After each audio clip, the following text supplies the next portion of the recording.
Assalamualaikum. Siang ini saya bersama salah satu pengurus pondok pesantren Nahdlatul Ulum. Beliau sudah lama di sini dan juga salah satu dari murid-murid santri. Dan kita akan sedikit berbincang dengan Kang Raju. Ini, gimana Kang kabarnya, sehat? Alhamdulillah sehat. Jadi gimana Kang, pondok pesantren ini setelah Idul Fitri, terus juga kan masa-masa pandemi ya. Nah sekarang sistemnya ajaran baru masuk, apakah ada perubahan? Ya. Sebenarnya di pondok pesantren Nahdlatul Ulum ini memang mengikuti aturan dari pemerintah dalam formal atau dalam sekolah. Akan tapi kalau misalkan kegiatan sehari-hari pondok pesantren Nahdlatul Ulum tetap berjalan seperti tidak ada masa-masa yang seperti sekarang ini, pandemi COVID-19 ini. Jadi setelah santri pada datang di pondok pesantren Nahdlatul Ulum Jepang ini, akan segera langsung dilaksanakan kegiatan belajar mengajar di pondok pesantren ini. Jadi kegiatan ngaji seperti biasanya. Ya. Dan ini sedikit sejarah tentang pondok nih Kang. Ya. Nah ini pondok ini kira-kira sudah berdiri berapa lama dan perkembangannya bagaimana? Untuk pondok pesantren Nahdlatul Ulum Cempaka ini bermula namanya yaitu Izzatul Islam, yang sekarang menjadi Pondok Pesantren Nahdlatul Ulum atau yang terkenal dengan sebutan Pondok Pesantren NU. Dulu Pondok Pesantren Nahdlatul Ulum ini tidak mengadakan sekolah formal, atau yang bisa dihitungnya lagi, Pondok Pesantren Nahdlatul Ulum ini hanya khusus mengaji, yaitu Pondok Pesantren Salafi Murni. Akan tetapi masa demi masa kita dituntut untuk belajar formal, atau kita dituntut oleh masa sekarang ini yang mana kita harus mempunyai ijazah yang sangat tinggi. Ya Kang, terus jadi saya kadang suka ingat pesantren NU kan kesebutannya NU ya. Ya. Nah emang ada hubungannya nggak sih antara maksud Nahdlatul Ulum dengan Nahdlatul Ulama itu? Emang apakah ada persamaan atau bagaimana? Ya. Kalau dari segi kita mengungkap dari segi lafaz dulu, memang banyak ketika mengatakan NU itu dikira oleh masyarakat bahwasanya Nahdlatul Ulama. Akan tetapi yang sebenarnya adalah Nahdlatul Ulum. Apakah ada kaitan antara Nahdlatul Ulama dan Nahdlatul Ulum? Tentu kiai tersendiri di wilayah Kresek ini adalah sebagai pendiri, salah satu pendiri NU yang berada di Kecamatan Kresek, dan beliau sekarang menjadi Wakatib PWNU Banten. Asal mula dinamakan Nahdlatul Ulum ini hampir mirip dengan Nahdlatul Ulama. Kenapa?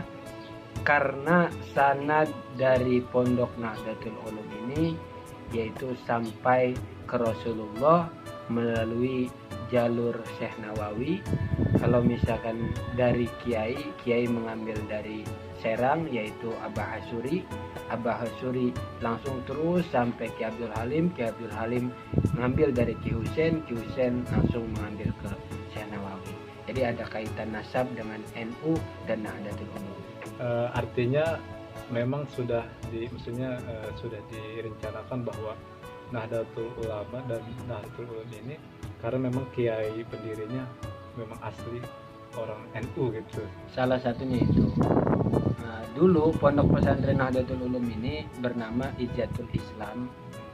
Itu ketika dirubah menjadi NU, itu sebab wasilah kiai langsung cerita ke saya bahwasanya kiai dikasih bendera NU oleh Rasulullah dalam mimpi. Maka itu asal mula pondok pesantren Izzatul Islam diganti dengan pondok pesantren NU, karena Kiai dalam mimpinya dikasih langsung bendera NU oleh Rasulullah. Sudah jelas apabila siapa orang didatangi di dalam mimpinya Rasulullah, tidak ada satu jin pun yang bisa menyerupai Rasulullah. Begitu. Dan ini berkembang sudah berapa lama? Mungkin kalau berkembangnya pondok pesantren NU ini, saya sebagai santri yang masih junior, banyak yang senior, yaitu pondok pesantren Nahdlatul Ulum ini berdiri pada tahun 2002. Itu pun dari perintah seorang alim, seorang alamah, yaitu Abah Yai Mufti, bahwasanya disuruh bikin pondok pesantren Nahdlatul Ulum, disuruh bikin pondok pesantren. Jadi memang saya sedikit cerita nih Kang. Pada waktu itu adik saya itu yang ke-10 sampai ke-12, orang tua bingung kira-kira ini si adik pondok di mana gitu, yang bagus, yang baca, yang kitabnya bagus dan sebagainya. Terus kebetulan karena saya juga ada adik saya tuh di Serang, sering mengadakan perlombaan, dan saya ingat yang sering juara itu dari NU Kresek. Nah itu satu, karena saya waktu itu udah melihat hampir juaranya, hampir semuanya, bahkan kitab-kitab kuning itu jago-jago, anak-anak kecil itu kan. Nah terus di dua sisinya saya pengen keluarga saya juga betul-betul mengerti apa organisasi NU sebetulnya. Itu karena kan saya kan di PMI, jadi ada saya ingin saya paling kecil juga belajar dari dini untuk belajar kultur agar besarnya dewasanya mengerti perbedaan organisasi alirannya lainnya dengan kita. Disitulah akhirnya saya bilang ke orang tua bahwa itu ada di Kresek NU, dikuatkan oleh jadi Musofa, ya akhirnya itulah gitu. Padahal kakak-kakak yang lainnya punya rekomendasi pondok pesantren yang lainnya gitu. Nah tapi ya harapan saya sih begitu kan, jadi ya adik-adik kita di sini juga bisa dididik sama Akang gitu soal kalau ngajinya itu pasti harus, tapi juga saya pengen ngerti sedikit diajarin gitu kan. Nah ya mudah-mudahan lebih baik lagi kan. Terus Kang, ini kira-kira kalau untuk capaian santri gitu kan, misalkan targetnya itu kayak gimana Kang? Dahulu pondok pesantren Nahdlatul Ulum ini target santri membaca kitab yaitu 1 tahun. 1 tahun target itu santri NU sudah bisa membaca kitab dalam kaidah nahwu sorobnya diterapkan. Akan tetapi untuk sekarang Kiai sendiri yaitu menargetkan santri 3 tahun pondok pesantren NU. Jikalau misalkan santri ini mengikuti peraturan, mengikuti apa yang sudah dianjurkan oleh pengasuh, insya Allah sedikit demi sedikit santri NU bisa membaca kitab. Dan itu sudah dibuktikan bahwasanya dahulu ada pernah santri NU, bukan dahulu jasa, masih tahun-tahun beberapa tahun ke belakang itu cukup 1 tahun belajar di sini itu sudah menguasai kitab dalam bahasa, dalam i'rab, dalam segala macam ilmu, itu sudah diterapkan dan tidak seperti membaca kayak kitab-kitab yang sudah ada terjemahan atau memaknai pondok pesantren yang cenderung tidak memakai rumus utawi iki. Jadi santri NU cakap membaca kitab dan cakap mengarang kitab, itu salah satu moto pondok pesantren NU. Dan itu sudah banyak, mungkin lebih dari ratusan karangan santri NU tersendiri, itu sudah ada ratusan, bahkan sudah ada yang menyarai kitab Alfiyah, sudah ada yang Mukhtasar Ibnu Aqil, sudah ada, bahkan Kiai sendiri pun sudah memiliki 12 fan ilmu kitab sendiri yang dikarang oleh Kiai. untuk mempermudah belajar para santri gitu. Jadi itu jadi landasan dasar untuk santri di sini kan. Betul. Salah satunya yaitu amil di pondok pesantren NU ini adalah amil yang berbeda dengan pondok-pondok yang lainnya. Kenapa demikian? Karena amil di pondok pesantren NU ini yaitu amil yang dikarang langsung oleh pengasuh atau oleh kiainya sendiri. Benar, matanya seperti halnya amil-amil biasa, cuman sarahnya yaitu langsung kiai yang menyarahkan bahwasanya situ terperinci. Contoh misalkan huruf B saja itu diperincikan ada berapa makna. Jadi santri apabila sudah menguasai kitab amil dari pengasuh, kitab sorobnya kitab Nihayatul Maqsud yang dikarang oleh pengasuh, insya Allah baca kitab tinggal berjalan sendiri. Tinggal merem. Merem sih enggak kelihatan. Kayak Kang ini lah itu kan. Oke.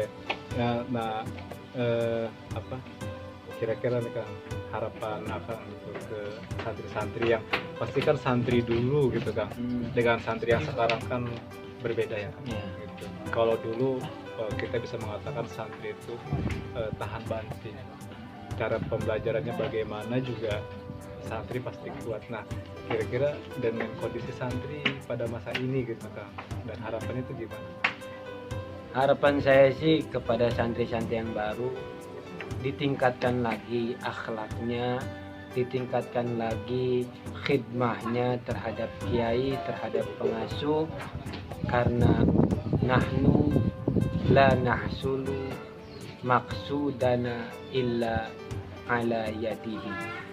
Kami tidak akan hasil apa yang kami tuju apabila kami tidak nurut terhadap guru, karena apapun hasil kami, apapun nanti yang ditentukan kehidupannya oleh kami, itu tergantung kehendak guru.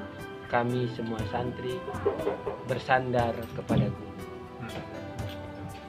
Baik, itu Kang, terima kasih Kang. Siap. Jadi sahabat-sahabat kita ya sedikit berdiskusi ya.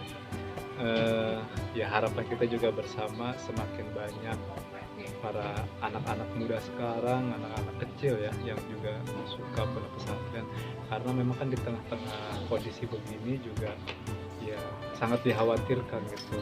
Kadang orang anak-anak kecil sekarang nih lebih suka HP, main game gitu. Dan ini ya salah satu tantangan tentu buat guru-guru yang di pondok ini, yang biasanya santri di rumah main HP, gimana caranya membiasakan diri dia di kobong ini ya tanpa HP itu kawan-kawan semuanya, sahabat-sahabat, ya mudah-mudahan kalian yang tertarik untuk menyekolahkan atau memondokkan adanya ke pesantren Nahdlatul Ulum di Kresek, silakan bisa datangi Bang Raju ya. Gitu. Kebetulan juga beliau sedang mencari jodoh. Sama ya. Kali ada yang nyangkut. Terima kasih. Wallahumma sholli ala Muhammad.